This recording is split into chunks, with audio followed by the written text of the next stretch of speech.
Now, welcome to another Let's Talk Some Bad Batch, where this time it's episode 5 of season 2, also called Entombed, and we'll be looking at some of the comments left on the review over on the other channel and discussing them and responding to them.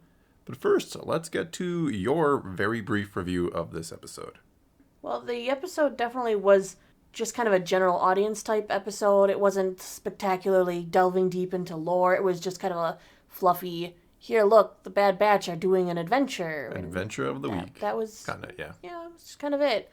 I do hope that this somehow ties into the season later. Like maybe the Empire shows up and harvests some of the technology from the odd machine thing or whatnot, or they find more of them in the galaxy, or... Ooh. I don't know. I'm just hoping this connects to something sometime, somewhere. Yes.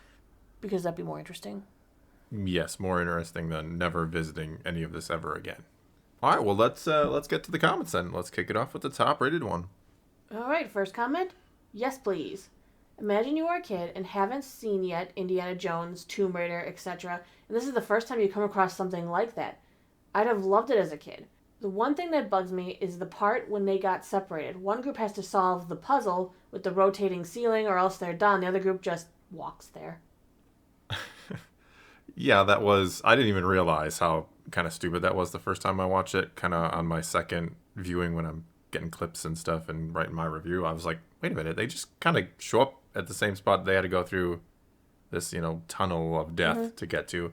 Though there were, like, cracks in the wall, it wasn't like it was just an alternate path. I think they... Yeah, they went through whatever that creature was, seemed to have burrowed a tunnel. Yeah, there's something. There is an explanation for it, quote unquote, for Yes. them being able to kind of circumvent the tunnel of Yeah, death. fun little adventure. I'm just hoping, as the adult viewer, that this has more ties and connections. But if I was watching this as a kid, I'd probably really have loved this episode. If I was a 10-year-old kid or a 12-year-old kid, whatever it would be, I'd probably love this. I probably wouldn't think twice about, this didn't further the larger narrative or any of that. No, it would just be a fun episode to watch.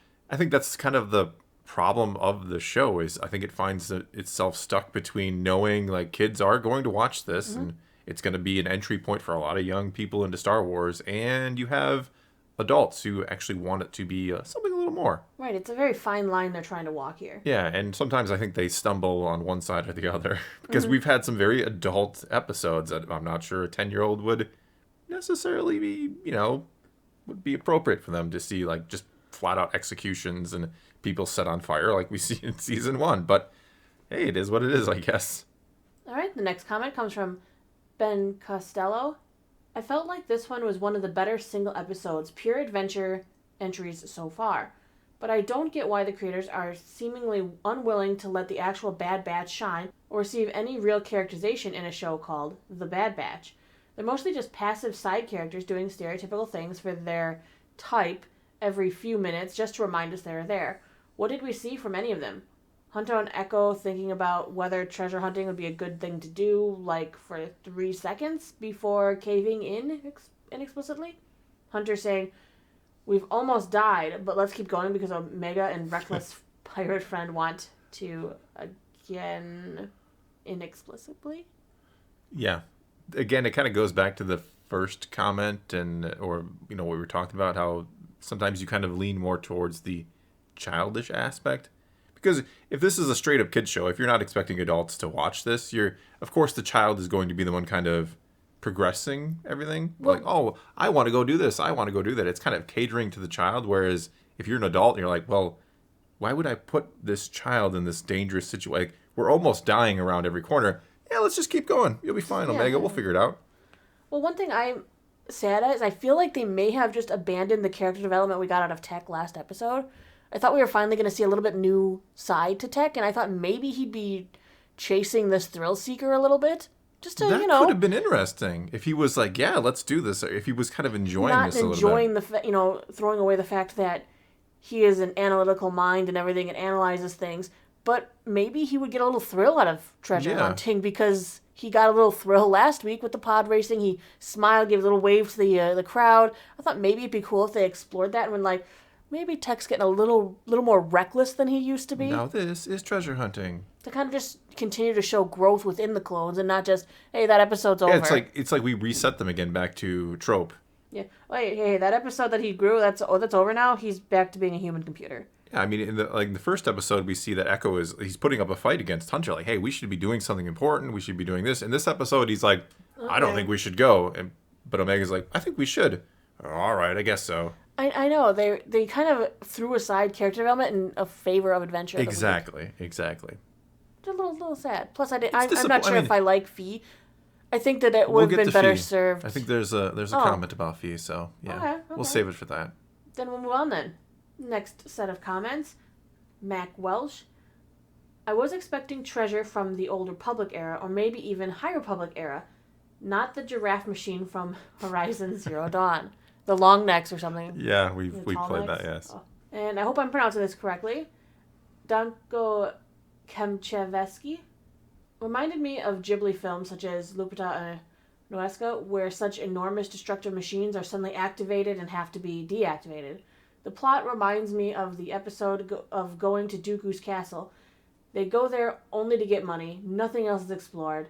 Here they go to a mysterious place and practically nothing much is really discovered. Of course, everyone's so clumsy and drops things all the time. Yeah, I think that was kind of the frustrating thing about that first episode is like part of me expected some kind of Dooku revelation. Another part of me, that's kind of cheesy if they're like, oh, we stumbled upon this huge secret. And it kind of the same thing here. It's like, is this a Zepho from Jedi Fallen Order? Is this older? We're told it's like pre-Jedi, pre-Republic, which opens the door to many cool things from Legends even. It really does. Like the Rakata Empire. And it's like, is it anything like that? Or like the only input Tech had, it's at least 1,000 years old. I'm like, dude, you're the tech guy. Find someone to plug into it. You're the guy in the chair. Figure something out. Get some data on this while you're here. Yeah. Gonna be the trope already. Tell us what it's all about. Mm-hmm. You got a file about this somewhere. Yeah, or you could start a file. I mean, it's possible this gets explored later and they don't want to just reveal everything. I get that, but it's like this could have been cool. I was like, oh, where is this heading? What is this giant giraffe thing? Is this, like I said, is it Zepho? Is it something else? Like, give us a little hint. Mm-hmm. Mm-hmm. Instead, it was like nothing. Nothing yet. Probably ever. Who can say? We'll have to find out. Next comment is from Cantankerous Dave. It would seem weird for the MacGuffin to be a giant droid restraining bolt that keeps the Doob Walker turned off. That seems backwards. And why would reinserting it cause it to melt?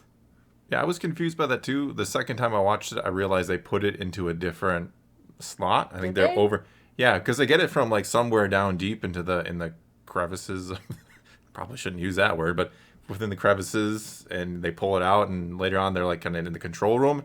She kind of shoves it into something it fits into for reasons, and it melts. Slid somewhere after they pulled it out. Yeah. Well, then why would putting it in the wrong slot work? I'm assuming it kind of blasters. overrides it or overpowers the inside of it? It's a machine. I know. There's a lot of questions. Wrecker could have just started ripping it apart from the inside. I'm not sure if it was like a restraining bolt type thing that when you take it out, it activates, and then they kind of short-circuited it. I don't know. It didn't, again, so many questions that I have no answers to. We're supposed to just figure it out or guess. Go with the flow. It's not like we have a tech genius up there or anything. Our guy in the chair. Next comment from Burrito. Maybe it's a character design choice, but I really did not like Fee in this episode. She was very sarcastically whimsical, dismissive, and ignorant to any criticism she received, rather foolhardy and egotistic. Any character who portrays themselves like this instantly go down as negative for me. It was pretty irritating to get through some of that episode. Yeah, she's kind of... I think she's kind of supposed to be somewhat of a, antagonist or potential issue causer down the road. Possibly. I see her, they're trying to kind of go with a Han Solo type, right? A mysterious, whose side are they really on kind of thing. Just use Hondo Ohnaka. He exists. Yeah, you figured for sure he would... I think Hondo's still very much pirate in this. When we see him in Rebels, he's kind of softened. But in Clone Wars, she's a pirate. Sure, but not that's the same kind of pirate that Hondo is with his crew and doing some really nasty things. But no, I agree. Maybe this could have been the start of the turning point of Hondo, becoming the Rebels Hondo, who's a little gentler, a little kinder, somewhat. Still out for himself, of course, but not quite as cutthroat. He is just weird. Because she seems really self-centered and self-serving. She's convincing all these muscle guys to come and take care of all this work for her so she can go and get a treasure. She never even, offered them a cut. No, she 50-50. She did? Yep. I mean, it was their treasure map, too. Like, it was discovered by Omega, and then she's like, yeah, I'll take you there, because there's coordinates on it. Well, then it worries me because Omega is way too impressionable. Yeah. She's sitting there, imitating her every move. Yeah, and wants to hear all the stories, and they're even mentioning how the stories change every time. I think Tech brings it up, I've heard this story, so many times, and it's been different each time. They're fishtails. Yeah. Every time it gets more elaborate. Yeah. I hope the character gets better, maybe gets some humility or something, because I don't like the path that she's driving Omega down, and I don't like that. That could be the point of the character, though. But the whole episode made the Bad Batch sit on the backside, where, you know what? It would have been cool maybe if they went without her. Yeah, well, it goes along with them kind of just falling back into the trope and not even being front and center in their own show. It's like, this was her episode, and they're just there to facilitate it. Next comment from Sarah Rain Statler. I'm not going to stop watching the show, but man, if we get more episodes like this, it's going to be a struggle. The thing that struck me the most is the shift in Hunter's character. In Season 1, he's the alpha leader, the clear head of the squad, and even if his decision is unpopular, the batch follows him faithfully. Now they're lounging around Sid, seemingly avoiding the problems the Empire poses, and I think it's because Hunter is sidestepping his role. Perhaps this is part of the story, and maybe a different Batcher will rise to the role. Echo, cough, cough. But we'll just have to wait and see. Yeah, I'm not sure if this is story-driven or just poor story writing with Hunter. He's completely lost. It's like after the events that happened at the Camino facility where Omega almost died. Well, she almost died 3 times in this episode. I know, but after that, it feels like he's totally switched from I'm the commanding leader of this group to I'm just going to protect her the best way I can, which is to hide, which doesn't feel like it fits in his character at all. So it is awkward. Yeah, it's like they just don't know exactly what to do with him in this season. They want him to just be the dad batch kind of thing, where he's the leader of, Omega and her safety instead of the team. Does that make sense? It does, because of the fact that, his argument with Echo early on about we could be doing more, we need to be helping people, and he's like, or we could hide with Omega and keep her safe to let her have a life that we couldn't have. He switched entirely into dad mode, and it's where did Hunter go? I get it, he's always been the leader. He probably puts the responsibility for the team on his shoulders, and he's going to feel the same way about Omega, but it's like, he's so focused on Omega that he's just forgotten about the rest of the team. Next comment from Simon Yesh. I will say this episode subverted my expectations. I was expecting some Indiana Jones, but then they unleashed Mechagodzilla.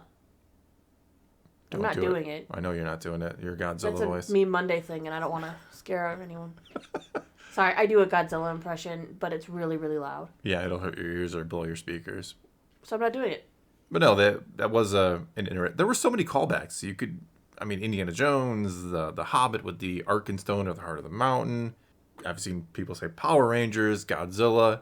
It felt like this was like an homage to every type of pop culture out there. Exactly. And they just borrowed from everything and didn't come up with anything original because reasons? Yeah, that's why I have little faith in this actually coming into play later. I think it's just something they put in there to create an episode and didn't really think about what this all might be. It's like, oh, look, it's Mechagodzilla and it's Indiana Jones and we're the Heart of the Mountain and we're it's Mighty Morphin Power Ranger time. And oh, boy. I don't know. It was a lot of things, but a great episode might not have been one of them. Next comment from Vetterlift Torf. Basically, just a typical... The real treasure is the friends you make along the way episode with some Indiana Jones vibe. Yeah. Every time they treasure hunt, it amounts to nothing. Can they stop doing it in the show? You would think. Treasure hunting equals fail. Let's just stop. Yeah. No more treasure hunting. Just missions where you get to blow stuff up. Yeah. Let Wrecker go alone. He'll be fine. He will be fine. He'll do his thing. It's all good. Yeah. No, it was... it wasn't even the friends you make along the way because there was no, characterization. It's just the tropes again. It was a fee episode to... Here she is. She's this shifty, piratey character who's probably going to do something really sketchy at some point. Who might betray you. Watch, she'll be the one that betrays them and Sid will have to step in and be like, no, don't betray my friends. I could Even though see they're something. because they're trying to set Sid up Yeah. to be the shifty one. I see them. Whatever is going to happen with Sid will probably involve Fee as well. It's going to be some kind of Fee will betray them to gain treasure. something is going to happen with both of them, and it's like I said, it's probably going to be related when there's this turn with Sid or this potential turn or betrayal, whatever it might be. And Sid will be the one that saves them Probably from be generic, Omega's but new yeah, friend Fee. maybe Omega runs off with Fee. Oh boy, I can't see her doing that, but maybe. And I would not like her to do that. That's bad. All right, so in summary, like I said, not the greatest episode. I don't think it's bad. It's, again, kind of fun. If you're a kid, you probably loved it. If you're an adult who was looking for some kind of substance, especially with all this mechanical giraffe and what it might belong to, a little disappointed in that department. Instead, we have to hope and pray they'll do something with it somewhere down the line. Yeah, again, characterization, non-existent, regression in character back to tropes. Kind of disappointing. It'll be a boss overall. in the next Star Wars Jedi Fallen. Hey, it could Fallen be. Survivor. This could be a tease for Survivor. It's not impossible. He's gone in tombs and stuff. Yeah, there's a lot of Zepho connections there. I think it's not impossible. I'll say It's a that. Zepho war machine. Yeah, something. A Zepho giraffe war machine. All right, well that is all we got for you this time. So take to the comments below. Tell us what you think of this episode of The Bad Batch, or what you think of what we had to say about it, and let's talk some Star Wars. And until next time, thanks for watching.